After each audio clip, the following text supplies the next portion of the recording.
Hello, my name is Ana Nascimento. I am a journalist of Nova Democracia, and today we are starting an interview with Ramzy Baroud.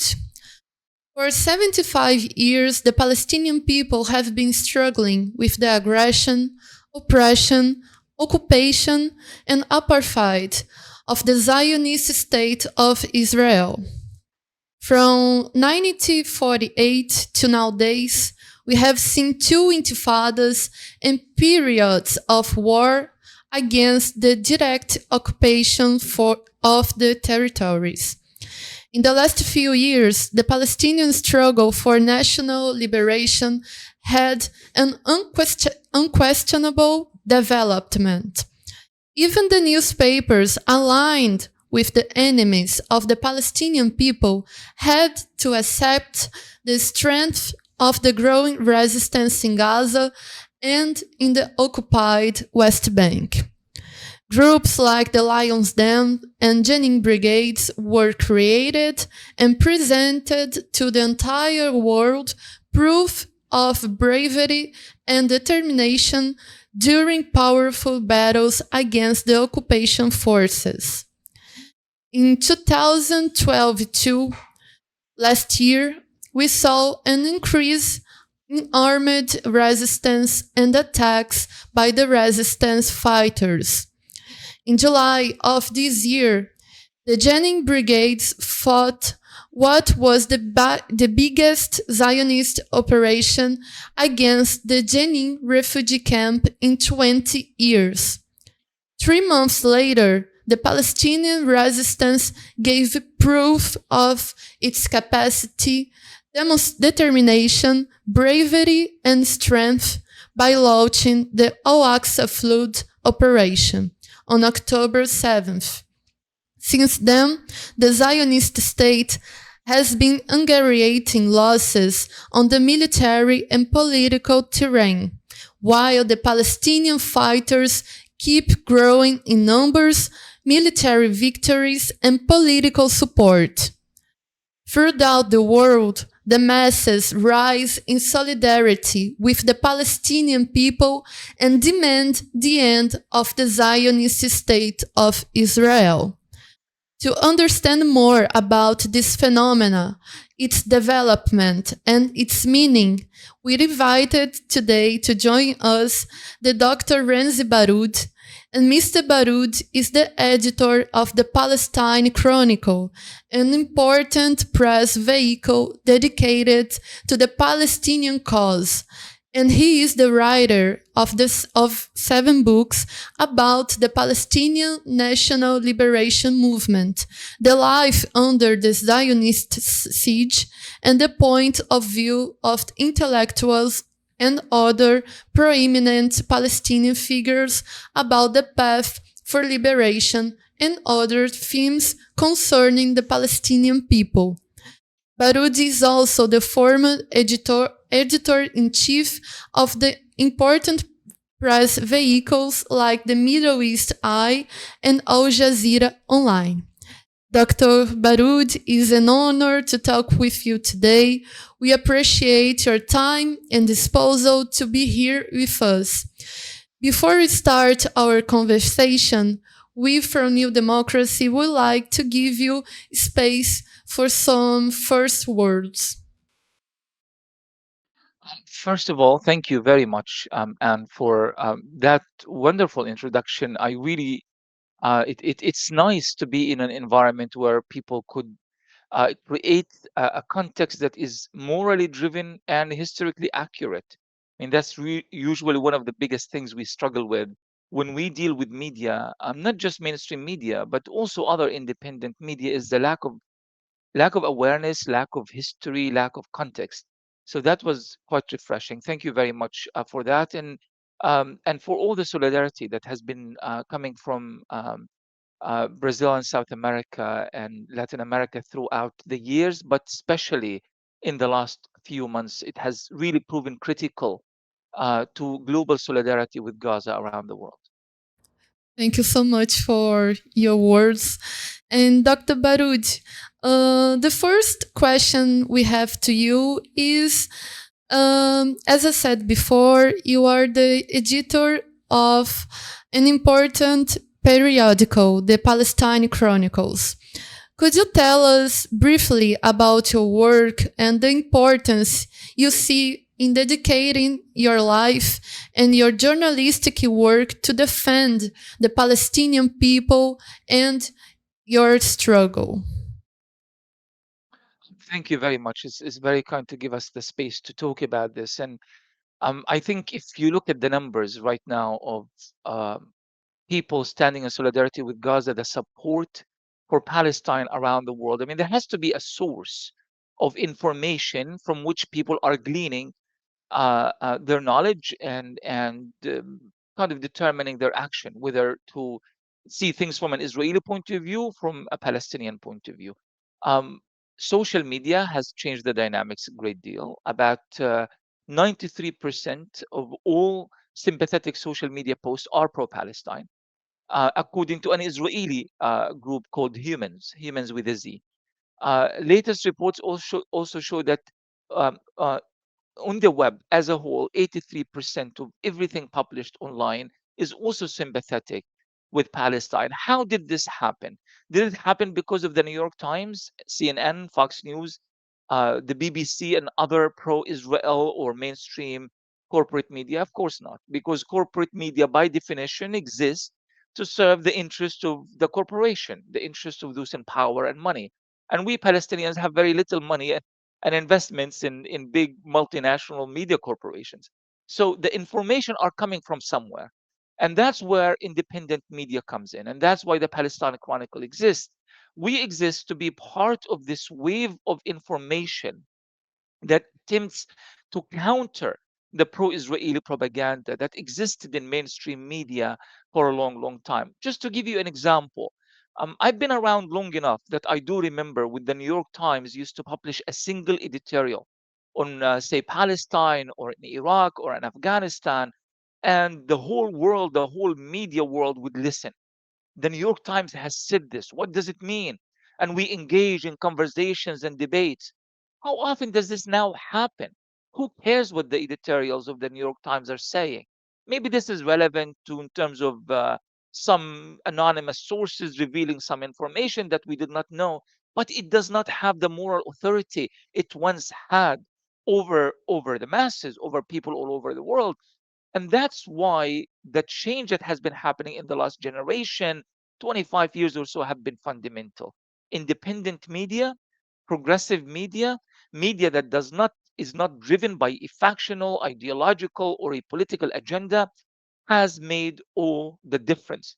The Palestine Chronicle started about 25 years ago, at the cusp of that historical change.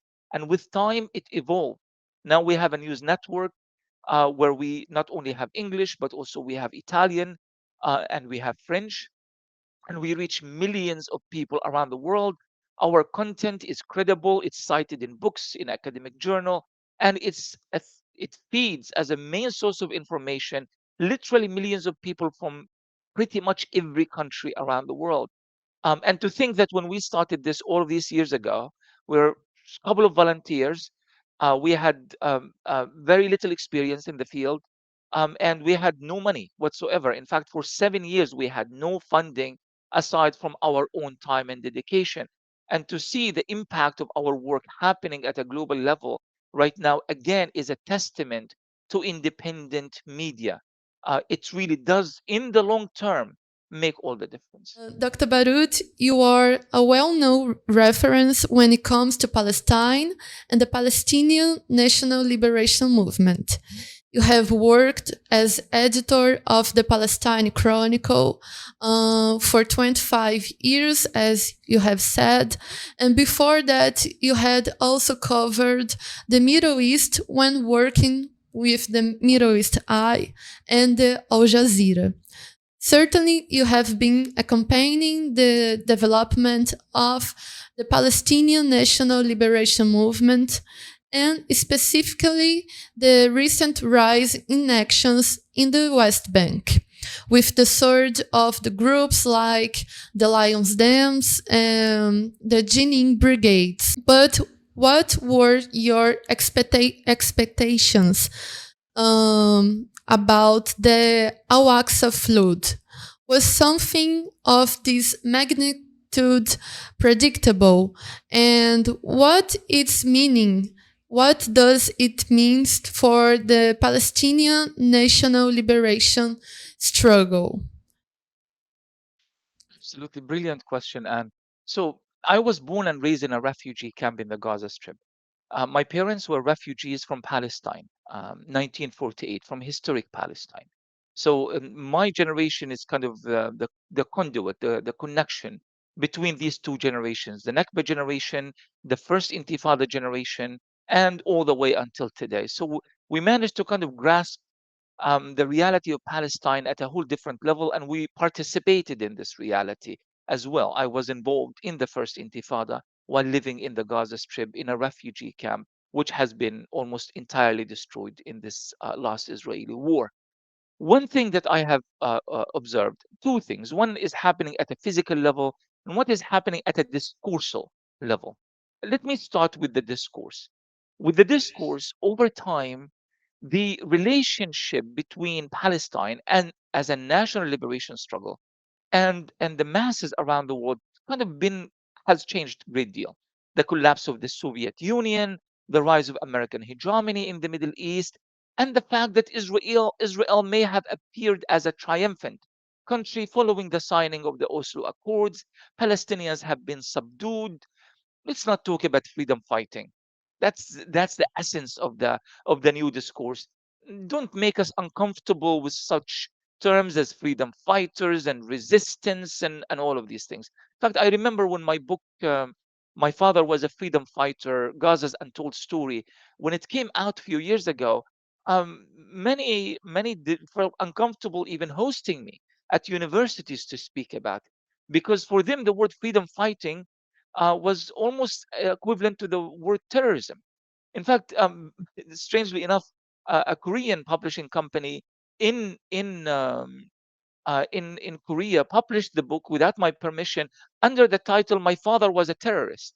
I was absolutely outraged, and we actually had to take the book off the shelves because people began losing that connection between freedom fighting and freedom, liberation, justice, and start associating it, especially after 9/11, with something entirely different. um, I insisted on the terminology. And now what we are seeing in Gaza is the return of the old terminology: national liberation struggle, freedom fighting. People have the right to stand up for themselves and to fight, to defend themselves, their land, their families, and so forth, in order for them to achieve their freedom, because the so called international community, US controlled international community, to be more precise, has failed them. So a huge development in the discourse all happened within the last, uh, in less than 3 months. Less than 3 months, we have seen a reversal to a language that has been in the making for decades. But something happened at the physical level as well. I reported on Palestinian resistance when I lived in Palestine until I was in my early 20s. And I do remember that the main elements of the resistance at the time were slingshots, uh, kids throwing rocks. Once in a while, you would see a Kalashnikov, but it's something that you hear of, you don't see. It wasn't so omnipresent to the extent that it actually made any difference on the battlefield. But the idea of the resistance is always there. It was like a seed implanted generation after generation, expressing itself one year after the other. In the early 2000s, a new type of rocket was invented by the resistance in Gaza. They called it Qassam 1. It had a range of about 1 kilometer, and it had no precision whatsoever. It was a joke. The media referred to it as fireworks because it really made no impact, and it definitely had no geostrategic impact on the Israeli economy. Uh, Over the years, while everybody was looking the other way, we Palestinian journalists were paying very, very close attention to the evolution of the methods of the resistance, and also close attention to the relationship between ordinary people and that resistance. Because you see, at the end of the day, you can have all the firepower in the world, But if you don't have popular support for that resistance, that firepower means nothing. Mhm. Absolutely. And that's one thing that the Palestinian resistance has always enjoyed throughout the years is the popular support that made it possible for them to resist. So you go from Qassam 1 all the way to Ayyash 250. Um, the impact of these Palestinian rockets is not about killing Israelis. They hardly kill anybody. The impact is that they are able to create some kind of an equivalent. You disrupt our life, we can disrupt your economy. You prevent us from traveling freely, we can stop the Ben Gurion airport from receiving or sending airplanes anywhere in the world. And that is the real panic in Israel, is now that the Palestinian resistance are not only very strong, tough men and women fighting on the ground, but they are also able to create a disruption in Israeli life. And the new equation now is that it's either we live in peace and safety like you, or nobody else lives in peace and safety, because this is an unfair equation that's been going on for 75 years, and we need to alter this equation by any means necessary.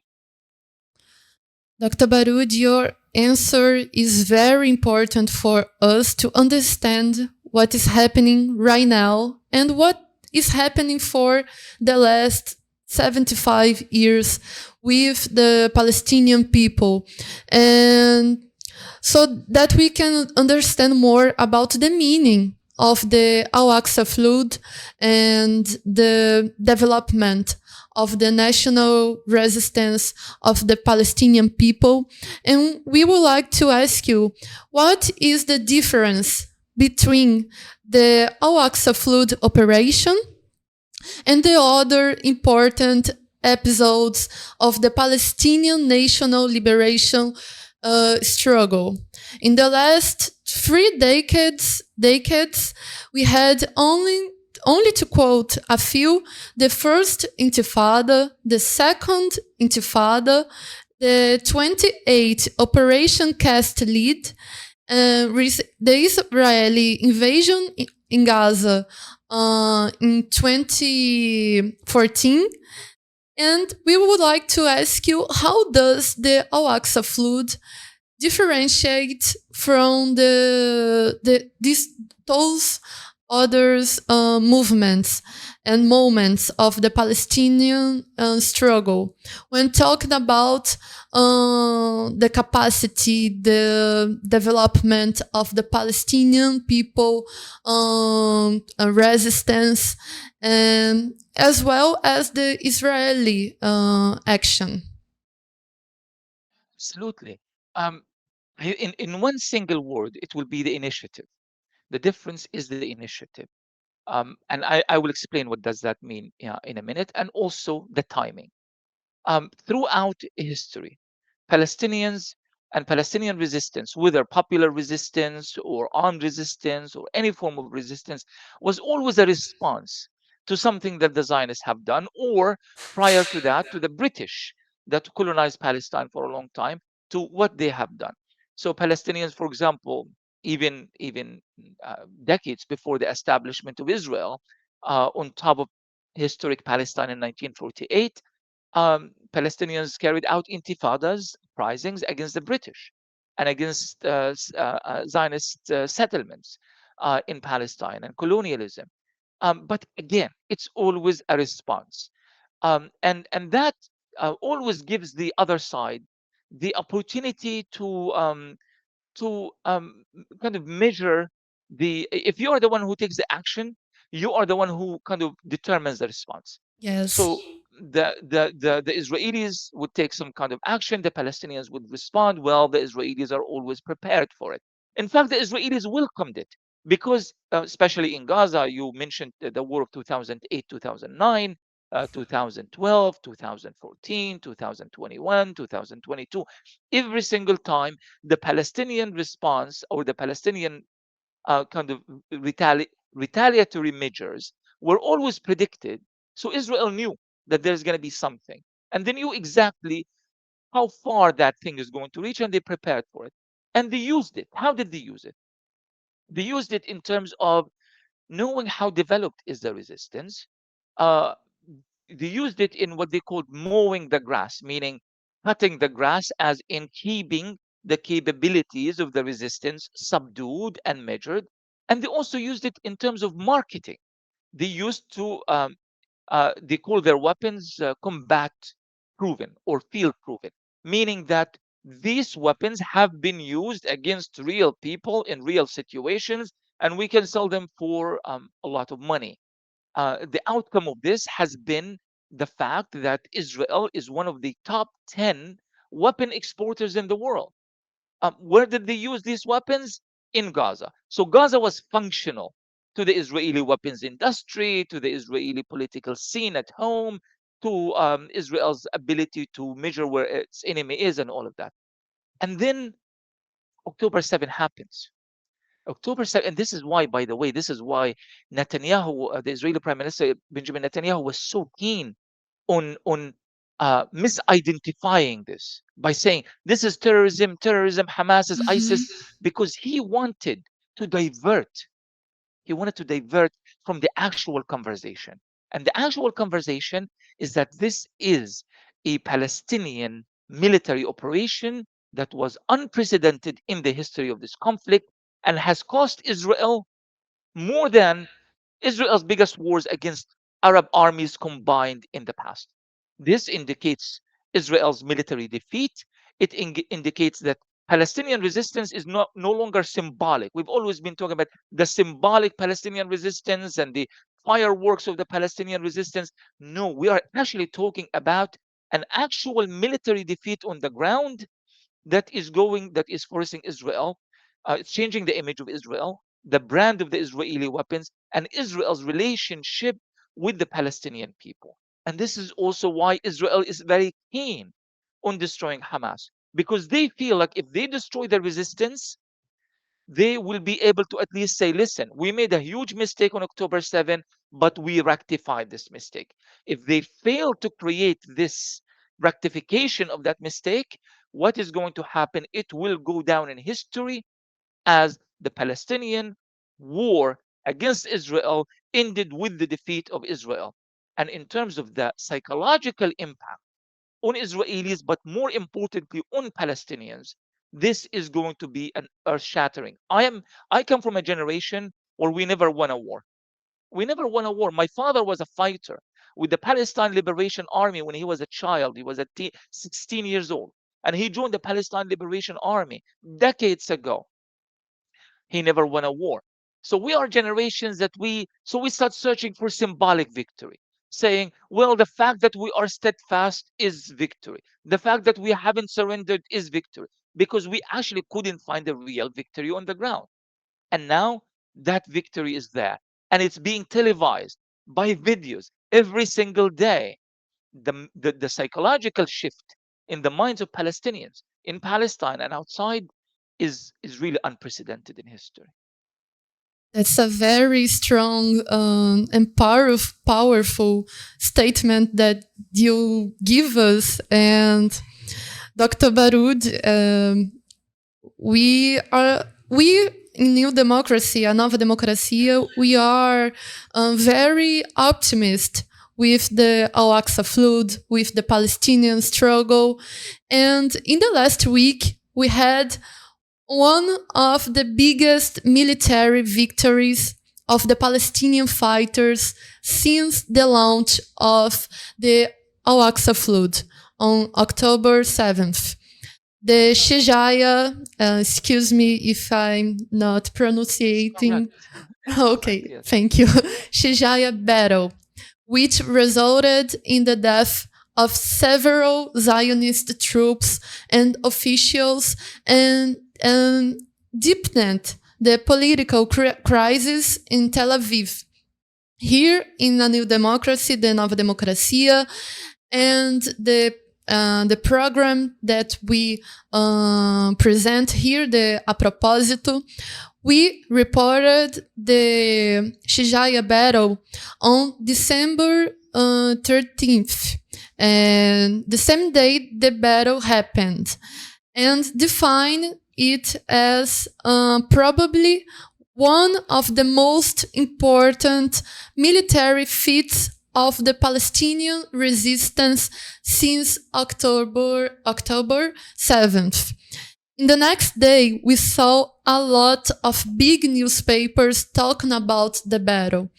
Also, on December 13th, you wrote an important article entitled Secret of Shuja'iyya, the brave Gaza neighborhood that Israel cannot break.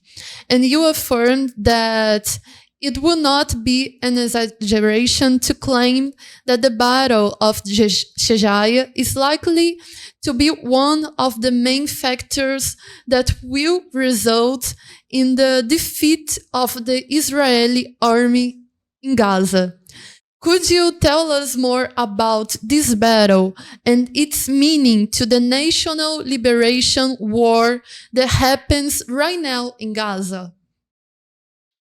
Absolutely. If Gaza serves as a symbol of Palestinian resistance, generational resistance, but resistance throughout Palestine, then, in my opinion, Al-Shuja'iyya represents the symbol of Gaza at the moment.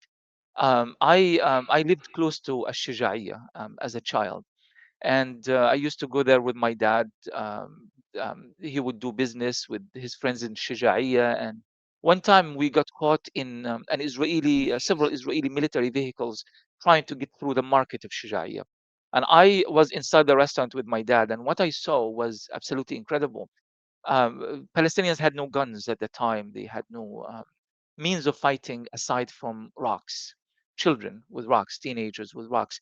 But it wasn't what you would think, just a rock being tossed from a distance. Pretty much everybody participated. Everybody would throw one rock after the other, to the point that the Israeli army couldn't actually park their cars in the market or even have any sort of control over the ground. I mean, imagine, we are not we're not talking about very strong martial artist fighters training for years for this moment. We are talking about kids with rocks, and the Israeli military would zoom through Shuja'iyya, one jeep after the other, and even then, each jeep would be hit with 100 rock at the time. It was the Israeli soldiers who were in panic, and the Palestinian youth who were in control. And again, we're talking about rocks. Imagine when the second generation, since then, it's been a second generation of children in Shuja'iyya have been trained how to use weapons that they have made themselves underground, Yasin 105 and the like. And they are actually able to stand in these very streets and meet with that very army. Imagine what kind of combat. So when the Israelis entered Shuja'iyya, I knew that they are going to lose Shuja'iyya, because I know Shuja'iyya. I know it personally. I know the people of Shuja'iyya. By the way, the most kind and generous Palestinians are in Shuja'iyya. If you walk around in Shuja'iyya and they know you're a stranger, everybody is going to try to feed you lunch and give you coffee and free gifts. They're very, very kind people, but they are very tough people as well. My I write in history. My academic thesis is about people's history. So it's the history from the ground up, grassroots history. And the reason I did that is because of places like Shuja'iyya. Because military analysis also always tells us those with the bigger guns always win. Those with the more soldiers win. Those with the bigger tanks win. But people's history tells us no. You could have a small gun, you can be much fewer in number, but if you have the determination, the steadfastness, the strength, the collective decision to withstand and fight back, you could win. And as a result, I decided to change my perception of history entirely and look at the history of or what we call history from below. And so when you look at Shuja'iyya from a history from below perspective, you're going to find that this is a very, very different place in terms of battles, in terms of the history of the battles. Shuja'iyya has fought, believe it or not, against crusaders who came from Europe nearly 1,000 years ago. Mm-hmm. Shuja'iyya fought against the French colonialism, namely Napoleon Bonaparte. when he tried to cross through Gaza. Shuja'iyya fought against the British in the early 20th century during World War One. And this is why near Shuja'iyya there is a large graveyard of all the foreign soldiers who were killed in Shuja'iyya.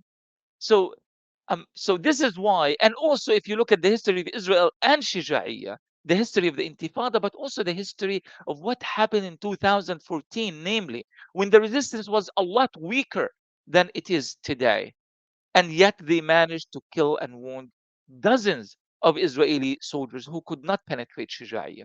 So naturally, Shuja'iyya has to put up a massive fight. And they are still unable to take over Shuja'iyya. They are admitting to 20 soldiers in a week, and mostly officers. But the reality, of course, as we see in images and photos and videos, is something entirely different. Something much bigger is taking place in Shuja'iyya. Israel wanted to take Shuja'iyya as a symbol. In fact, those who went to die in Shuja'iyya gave the officer, the commander of that unit, gave a speech. He said that there is blood between us and Shuja'iyya. They have killed many of our soldiers of this same Golani brigades in 10 years ago, less than 10 years ago. So they go there to avenge their soldiers. They end up dying in Shuja'iyya. So instead of using Shuja'iyya as a symbol of Israeli recovery and return and victory, Shuja'iyya ended up being a representation of the revival of the Palestinian collective identity, the identity of the resistance, and the identity of this newfound Palestinian power, which is really unprecedented in our history. And Dr. Ramzy Baroud, about this question yet, do you see the Battle of Shuja'iyya as a turning point of the military occupation, the war ongoing right now on Gaza, and the Shuja'iyya neighborhood is the core center of the resistance that will win over the Israeli atrocity. That's right, and I do believe so. Because let's remember, where is Ash-Shuja'iyya in terms of geography? Ash-Shuja'iyya is in east of Gaza City, and it's located within the northern Gaza region. This is a region that Israel has declared to have taken over weeks ago. They said North Gaza has fallen. We are just combing the area from the remaining so-called terrorists. Shuja'iyya has proven that nothing has fallen, and the Palestinian resistance in northern Gaza still has the upper hand. But also, when we say Shuja'iyya, we are also talking about Jabalia. We're also talking about Zaytun. They are all nearby towns or neighborhoods, all within Gaza, that continue to serve as one massive wall of resistance that Israel is unable to penetrate. So if they can't penetrate northern Gaza because of Shuja'iyya, Zaytun, Jabalia, and other places, how can they penetrate southern Gaza when you have Khan Yunis? Khan Yunis, in Arabic, we have a term for it. We call it Qal'atul Sumud or Qal'atul Muqawama, which means the castle of resistance. And again, it has its own history. In fact, downtown Khan Yunis has a has massive walls that were built by armies that were there many years ago, hundreds of years ago, fighting similar invaders. That's why we call it the castle of resistance. Khan Yunis cannot possibly fall to Israel. It can't. And if Khan Yunis cannot fall, they haven't even entered the southern region of Gaza. They haven't been to my refugee camp, Nusayrat, yet. Nusayrat has been preparing for many years. They haven't been involved in street fighting yet in Nusayrat, in Burej, in Deir al-Balah, in any of these places. So Israel is now at the outskirts. They're desperate. They're trying. The moment they enter into one street, they end up being destroyed. They run away, and so forth and so on. It's very obvious that Israel cannot win the military ground in Gaza and cannot win enough of Gaza to use it as political leverage in the future negotiations with the Palestinian resistance. And this is Israel's dilemma. If they leave, they are defeated. If they stay, they are defeated. So you are like in quicksand. This is really the best Mm-hmm. example I can think of. You are in a quicksand. If you struggle, you sink. If you don't do anything, you sink. And they need to be helped out of that quicksand. Maybe their friends in Washington can offer them a lifeline and get them out of this mess with the current losses, because these kind of losses Israel and Israelis are completely unfamiliar with since they were established on top of Palestine all of these years ago. I couldn't agree more with you, and I would like to ask you another question. But let's go. Let's take a step back for a little. Now everyone is talking about Gaza, and that is very reasonable. But a lot of important events are happening right now on the occupied West Bank. We have the settlers offensive of the settlers offensive against the West Bank Palestinians, which has been rising in the last few years, and more recently, the resurgence of the Zionist military aggression. The Jenin refugee camp, for example, was a victim of an unprecedented military mobilization by the occupation forces, with battles that went on for days.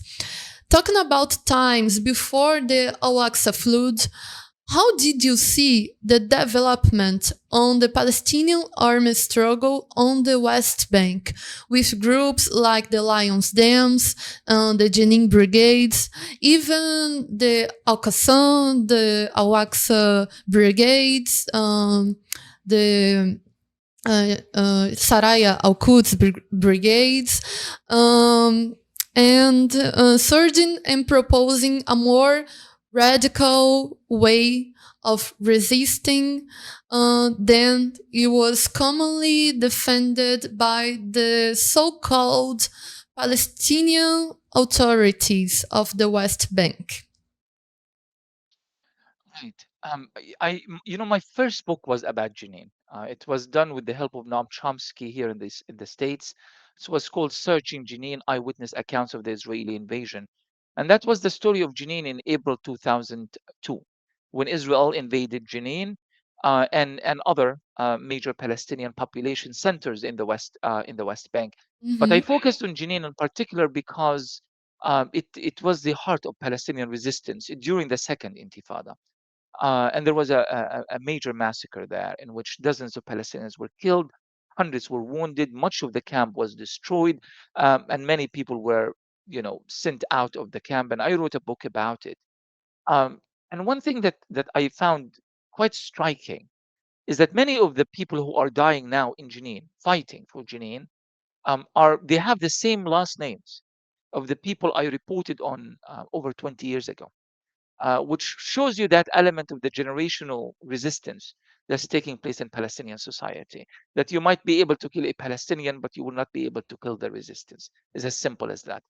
The situation in the West Bank, in some ways, is actually more difficult in terms of organization, mobilization, and resistance. In Gaza, yes, they are under a hermetic Israeli siege. They are not allowed to do a great deal. They don't have access to proper food, medicine, and all of that. But they always find ways to overcome that. In the West Bank, you are talking about layers of siege.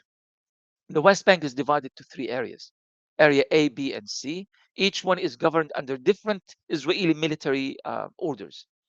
And then you have the Palestinian Authority, which, let's be honest, is a collaborating authority. It's not, it's a weak Palestinian leadership. I don't like that term. By saying weak Palestinian leadership, it means that they are doing their best, but they are just too weak to make a difference. No, they are not weak. They are serving a very important role as far as maintaining the Israeli occupation on the Palestinians and suppressing the Palestinian resistance in Jenin, in Nablus, in the rest of the northern West Bank, and everywhere else for that matter. So they are functional to the Israeli occupation. But then you have the settlers. who are very well armed. I mean, just since the beginning of the war on Gaza since October 7th, you've had tens of thousands of settlers obtaining new weapons thanks to far-right Minister Itamar Ben Gvir. Yes. And they are more fortified with weapons than ever before. And then on top of this, you have the Israeli military. You have third of the Israeli army governing every street, every. You have hundreds of Israeli military checkpoints. And when I say hundreds, I really do mean hundreds. It's about 300 something that existed prior to October 7th. Since then, the number has perhaps doubled. We don't have exact figures, but you can imagine with the new security situation being what it is. So you have hundreds of checkpoints. You can't leave from one village to the other without standing at an Israeli checkpoint. You can't go to a major city. You can't coming back home. You can't go to school. You can't go to work. You can't go to a hospital without going through an Israeli checkpoint. And this is why armed resistance in the West Bank is much more difficult than it is, because the lack of coordination, the lack of access between the various groups. Now, for at least couple of years, and I would say perhaps mid 2022, I began writing about the rise of the armed struggle in the West Bank. And I made an argument repeatedly in my articles that the next uprising in the West Bank will be an armed uprising. And now, why am I calling it an armed uprising? Why am I not calling it military operations by the resistance? But what I mean by armed uprising, the uprising here is there is a sense of collectivity to it. It means that the people are involved. It's different than carrying a gun and shooting at an occupation army when you have nobody supporting you. Yes. But if you have the people behind you, then they will kill you. They might kill you. They will kill you. But another one is going to rise in your place, and a third and a fourth. And that's where the element of uprising, and that's where the element of continuity. So my argument is that there will be an armed uprising. And the reason I predicted that it's going to be armed, aside from the various elements, the rise of the Lions Den, the rise of the Jenin brigades, the Tulkarem brigades, the Hebron brigades, and other brigades, is the fact that there is no space in the West Bank to express any form of rejection or political dissent without being Mm-hmm. shot, killed, arrested. There is no space. Nobody will allow you. There is no room for civil disobedience and mass protest. There is no space for that whatsoever, which leaves people with no other option but to carry arms. And since they have the support of the public, then you are talking about a popular uprising. What happened in October 7 messed up the cards a bit, messed up the cards, because the Israelis were looking at the West Bank as well. They're trying to suppress that uprising. And this is why when you mention the constant attacks on Jenin prior to all of this was because they knew that there will be a spark, and the spark is going to start from either Jenin or Nablus, and is gonna ignite the West Bank in a new uprising. So they try to suppress it. So everybody is paying attention to the West Bank. It was Gaza that started the spark, and the Israelis are now back to the West Bank, trying to ensure putting out fires. One day they are in Balata, one day they are in Jenin, the third day they Mm-hmm. are in Tulkarem, the fourth day they are in Jericho, because they know that something huge is being built up in the West Bank. In my opinion, I think the West Bank is going to enter that stage as soon as the Gaza war stops. I think that is going to be the West Bank moment immediately, because all the elements have fallen into place. There's so much anger, much outrage at the Palestinian Authority, at Israel, at the settlers, and there is so much military preparedness on the part of the Palestinians as well. Um, that is, we would like to thank you for the answer. My next question was about why Jenin camp is so explosive and why the young people are joining the armed resistance, but your answer was perfect in that topic.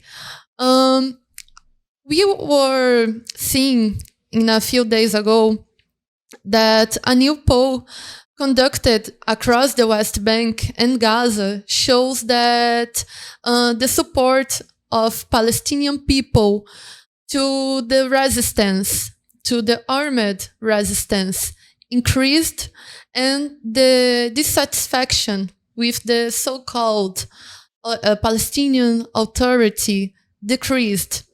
And I am just searching for the numbers. 72% of the Palestinian people in the West Bank do support the armed struggle. How do you see that phenomena that occurs right now in the West Bank, and in comparing that 92% believes that Israel will fail to achieve its goals to eradicate the Palestinian people. A huge the masses of the Palestinian people in the West Bank and in Gaza are rejecting the actions of the Palestinian Authority that are aligned, as you've said, with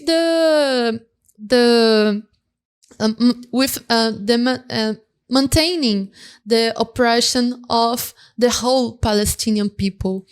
I would like to hear you. So this speaks of confidence. But defeated people cannot possibly tell you 72% of them would tell you that we support the armed resistance. This speaks of confidence. If the Palestinians, and the Palestinians are very intuitive politically, you can imagine why, right? So if the Palestinians feel that the resistance has failed, or it's getting defeated in Gaza, they are going to be worried about any possibility of the same scenario being repeated in the West Bank. So you might have 10%, 15%. They would say, well, it's a good idea. Maybe they have noble intentions, but come on, they are being hammered in Gaza. But no, 72% tells you that armed resistance is the only way. Now, this is a culmination of other views that have been building up since May 2021. That is what we call the Unity Intifada. The Unity Intifada kind of dealt with this whole question of, are the Palestinians united? Are the Palestinians divided? What's going on with the Palestinians? And I made this argument for years. I bored myself from how often I made that argument. I said, we need to redefine the concept of unity. Unity is not about a couple of representatives from this Palestinian movement, Hamas, or this Palestinian movement, Fatah, getting together in some five-star hotel in Istanbul or in Jeddah or in Cairo to talk about unity. That unity doesn't matter. What really matters is the unity of the Palestinian people on the street. Do they feel that they are part of one large national project? Do people in Ramallah feel the pain of the people in Gaza? Yes. Do the people of Gaza pay attention to what's happening in Jerusalem, to the Muslim and Christian communities that are struggling against settlements and against the systematic destruction carried out by the settlers and the Israelis? Do they feel each other emotionally and psychologically and politically? May 2021 was the answer, and the answer was yes, absolutely they do. And this is why you had all of these communities rising, not only in Jerusalem and then Gaza and then the West Bank, North and South and Center, but also within the Palestine 48 community. Today's Israel, they also rose and they also protested, and they also created this massive mobilization in solidarity with the rest of the Palestinians. After that war, support for armed resistance went up big time. And it carried on. In fact, I believe strongly that the establishment of the Lion's Den was a direct outcome to what has happened in Gaza in May 2021 and the growing support of the armed resistance in Gaza because of the outcome of that war, which unified the Palestinians and created new rules of engagements between the Palestinian resistance and Israel. Now, what is happening now in Gaza, it's basically, if anyone had any doubt that resistance, all forms of it, including armed resistance, is the answer, I think that doubt has vanished. It doesn't mean that Palestinians are not aware of the outcome of the Israeli genocide in Gaza. or the 19,000 up to date have been killed and 8,000 missing and the over 50,000 who have been injured. They are fully aware of it. But they know that these are outcomes that they can't control.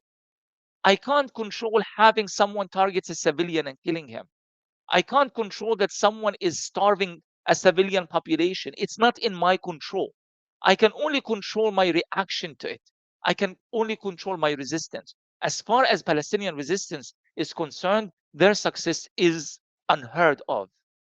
And this is why I think the mindset collectively in the West Bank is changing. The fact that 10%, I'm not even 90% do not believe in the Palestinian Authority and they wanted them to vanish, it doesn't even mean that the remaining 10% support the Palestinian Authority. It also means that there are those who are in doubt, those who don't know the answer, and so forth. In other words, in terms of math and statistics, the Palestinian Authority has no popular support in the West Bank. And this is the very Palestinian Authority. I mean, imagine the wishful thinking of Washington. They want to bring that Palestinian Authority to govern Gaza. You don't even have credibility among the people who get paid from you. I mean, let's not Yes. forget the Palestinian Authority is the largest employer in the West Bank. 30% of all West Bankers get paid by the Palestinian Authority. And despite of this, they hate the Palestinian Authority and they want it to be dismantled. Imagine how people in Gaza feel about this. So that's another major issue that I think will, that will be resolved in coming days and weeks. And that is, what do we do with the Palestinian Authority? They have zero credibility among Palestinians, and yet the Americans and their Israeli friends and others still see a role for that Palestinian Authority to play in order for them to safeguard American and Israeli interests in Palestine. That says a lot about how Palestinian people see who is on their side, uh, have no compromise or conciliation with the enemy, with the Zionist state of Israel, and who is fighting for their freedom. That's so clear to see. And we are going to the final part of our conversation, and I would like to ask you a final question that is more about how you see the future of the national liberation fight of Palestinian people on these days.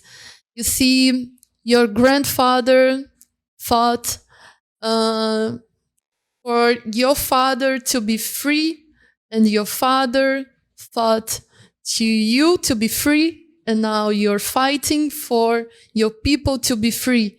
And the victory is so close. The victory is more, we can see the victory coming so fast, with this unity that you said before, with this collective comprehension about the principles, about the need to fight for the liberation of Palestinian people.